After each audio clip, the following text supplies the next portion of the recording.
Hello and welcome back to the ILFL Soccer Night Show. I am joined by Hussein on my right and Kausa on my left, both from Redcoat. It seems like we've got a big audience from Redcoat. It must have been a fantastic win for you guys yesterday. So just moving on to the questions that I asked before we took the break. I think Kausa might be best placed to answer this one. 3 years you've been in the league, and you've seen quite a few success. Share some experiences with us. Your ups and downs. How did you get this far? I mean, what it took. I mean, did you use people? Did you need to get the right people in the right places? I mean, it started 3 years ago, where it started in a park, actually, playing amongst our friends. And then one day, saw a leaflet about ILFL, and thought, why not have the opportunity to play in?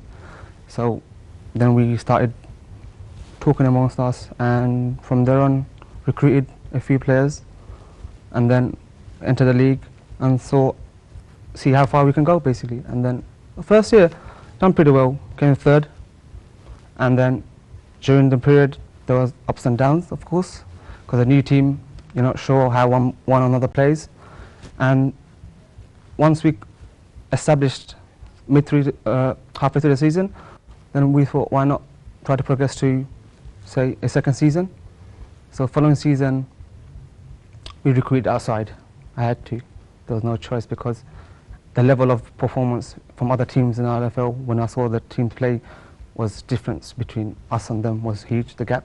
Okay. So then the likes of Chris, Hussein were recruited by myself. For that summer I went on a recruitment run and found these players, actually, and from there on we kicked on. Okay, would you say it was more recruiting players, or was it developing players? Which would you say actually had the bigger impact? More of a recruitment of players. More of a recruitment. As I was saying earlier on in the first segment, that if you want teams to be playing like Myland, then you need to get Myland players. But anyway, so we all know that if you want to improve, it's not just about developing new players. It's about getting new players in the game, in the team as well. Now, Hussein, what would you say was the most challenging event in the last 2 or 3 years that you've been with the club? What would you say was the most difficult game? Was there any shockers or any screamers? Probably the biggest screamer was last season, when we didn't get a chance to go up with was it St. Catherine's? We were how many points to off them? 2-3 points behind them, and they got a chance to go up, but I don't understand why we didn't get a chance to go up with them, because apparently something happened in the league, but I wasn't too sure what exactly happened. Okay. But the toughest game, probably for me, would have probably been last season, playing against Ace, and this season it was just a complete different game. We turned up and we wanted to win. Okay, well, you will be up against Ace in the next season anyway, yep. Or teams like Ace, yeah. Anyway.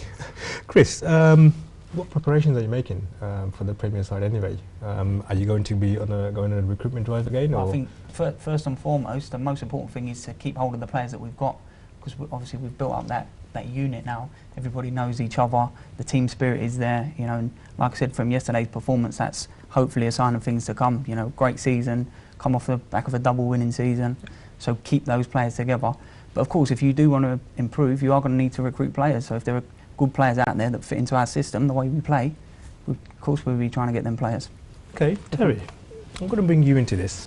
How long have you been managing in total? Quite a long while. Quite a long while. And how long have you been managing Myland?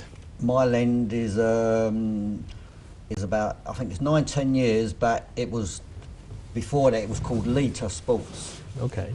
I was brought in over to Lita Sports when they wasn't doing so well. Come in with them, they won everything. Left, the manager resigned, and then next season I changed the name to Myland FC.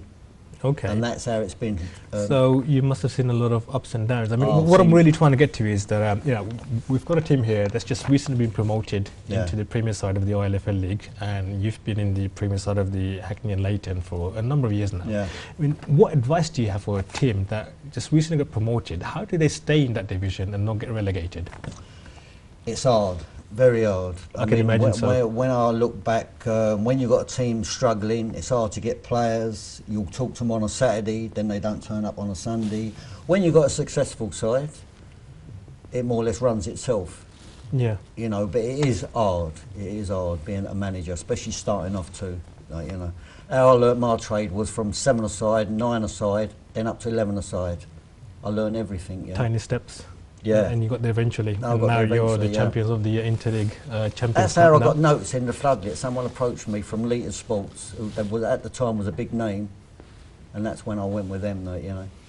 And then, I say, the manager resigned, changed it to my end. I understand that your team is now self-funded, is it, or do you have sponsors? Self-funded, we've got a few people who fund it, you know. Okay, would you say money helps in any way? Yeah. We are at the moment looking for a new sponsor deal, but we will wait to the end of the season now, like, you know, for the new season, like, you know. Okay, so Kausa, you're the manager. Yes. Well done for getting promoted. Thank you. What are your expectations in the Premier Division? Well, we played 2 teams already, Ace and Bromley. How did that go? Against Ace, we were excellent from the minute 1 to 90 minutes. Okay. With Bromley, we were playing good, but I don't want to make any excuses. But we had 1 or 2 suspensions, but overall, Bromley had played well. So got to give credit to them. But we had a taste of Premier Division, so we're look forward to next year, definitely. Okay, brilliant. Hussein, what position do you play in your team? The big man in the middle. Big man in the middle, right? Okay. What about you, Chris? Centre back. Centre back, right? Okay. So, can you remember how many goals you've conceded In the league or a in the couple? league? Just more than I like. More than I like, that's for sure. 40, I think. 40, Around wow. about 32. 40. I'll tell you what, in the Premier Division, it's not going to be as easy. There's going to be a lot of fine attackers. So I think my advice would be, you know, strengthen up, make the changes, and train hard. So it's the first games. The first few games are the most important games in the whole season, especially for a team like yourselves. Right, okay. Now, enough talk about the Interleague Challenge Cup and the ILFL Premier side. Now, let's talk a bit about the veterans, because we also had some competitions. I'm not sure if you guys have been following this. So basically, we had quarterfinals and the semi-finals played last Thursday. Now, if I can show you on the screen the results of those 2 types of finals.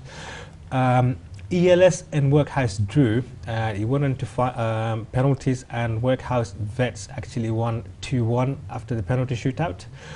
Weavers narrow win against Sire Vets. Now, I watched this game. Sire Vets should have scored a few goals earlier on. They missed all their chances, but Weavers got 1, and that's how it stood. So Weavers went through. Stepney Legends scored 3 against Hawk and Eagle. Hawk and Eagle scored 1 goal. So Stepney Legends, it was a very good win for them. And London Tiger Vets and Bromley, the game ended with a 0-0 draw, and Tigers Vets went on to win on penalties. Now, the 4 teams that went into the semi-finals were Stepney Legends, London Tigers, Weavers Vets and Workhouse. So Stepney Legends drew against London Tiger Vets, but London Tigers Vets managed to win on penalties, and Weavers Vets won 1-0 against Workhouse Vets. Now, that's 2 penalty shootouts for Tigers. I'm not sure if you guys know or hear anything about Tigers. They're very consistent, but you can tell by the results that maybe some of the other teams in the division are actually catching up with Tigers, especially with those 2 penalties. Who knows? So, Workhouse Vets, I understand that 1 or 2 players that has played for Redcoat have ended up in Workhouse Vets. Is that true or not? I think so. 1 or 2 have. I'm not sure the names, but I think I've heard 1 or 2 have joined the Vets League. Okay. Are they a huge miss, or would you say? Probably the experience-wise, probably a miss, but I think we've catched up on that department. I'll say that. Okay. So, Hussein, let's just say you're in the mid 25, 30, maybe in the middle or something like that in the age group. Probably a bit younger, but yeah. Okay. Now, I don't want to put you in the spot, Yeah. but I'm sure you've heard about the ILFL Veterans League. Yeah. Okay. Have you been to watch any games? No, I haven't had a chance to. Okay. But you've heard about this? Yes, I have. Okay. It's for those who are new to the ILFL Veterans League. It's for the over 35s. We've got about 24 teams in the league, and it's fast growing. We're actually in the middle of the season now, and the second half of the season is going to start from this Thursday. So, if I can bring up on my screen the fixtures for the Veterans League. So on the Premier side, we've got Bowman Masters versus Mohammedan Vets. That's going to be a very tasty game. We've got Bromley Legends versus Saya Vets. Stepney Legends versus London Tigers Vets. Let's see how Stepney face against London Tigers, especially after the loss on the penalty shootout last week. And we've got Weavers facing Abahoni Vets. On the first division, we've got ELS Vets versus Workhouse Vets. We've got FC Bondu versus St. Catherine's Vets. We've got G7 FC versus Revive Legends. And finally, we have Riverside Vets versus Hawk and Eagle. On the second division, we've got E1 Legends versus Riverside Vets. We've got East FC versus London Legends. We've got Sire Vets B versus Hawk and Eagle Vets B. That's going to be a very interesting game. And we've got Workhouse Elites versus Bowman Masters B. Now, those are all of the fixtures for this Thursday. As you can imagine, there's about 12 fixtures altogether in this Thursday. So if I can bring up the table for the Veterans League on the screen right now. We've got London Tigers Vets at the top with 16 points. Right behind them, we've got Weavers Vets, and then we have Stepney Legends. Right at the bottom, we've got Bowman Masters and Sire Vets. On the second division, we've got G7 FC right at the top. ELS Vets on hot pursuit at 14 points. And then we've got Workhouse Vets right behind ELS Vets. Right at the bottom, we've got Revive Legends and Riverside Vets. On the second division, we've got Bowman Masters B right at the top at 18 points, sitting very comfortably. We've got London Legends right behind them. London Legends had a very good start to the season, but unfortunately for them, Bowman Masters V have overtaken them. We've got Workhouse Elites on third place. Right at the bottom, we've got E1 Legends, Hawk and Eagle Vets B, and East FC. Now, Terry, would you say that you have very senior players in the 30s at all? Or would you say that you've got a very good mixture? I think I might have a couple coming up with that, but most of mine are, a lot of them play for good clubs on Saturdays. I don't think I've got any. I might have a couple over 30, I think. How do you actually value them? I mean, how does a team see them? Do they look up to them? Do they look up to them for experience or skills? Or could you say that again? Does your team players look up to them for experience or skills? Or, I mean, what do they look up to, those senior players? Senior players, a lot of the players who are playing for me and for Justin, some of them are like just under the semi-pro. Yeah, we only look for a very particular player, and he won't get in our side. He's got to be exceptional. I mean, exceptional, don't you know? Really? I mean, the amount of players I turn away in one season, the amount of phone calls I get, people ringing up for trials or can they come over. I usually give them other teams' numbers who need players, you know. Wow, okay. I mean, since, with all of that success, I'm sure a lot of players would want to be part of the organisation. When you get to where we are for the last 3 seasons, you're getting players want to come and play for you. Okay, brilliant.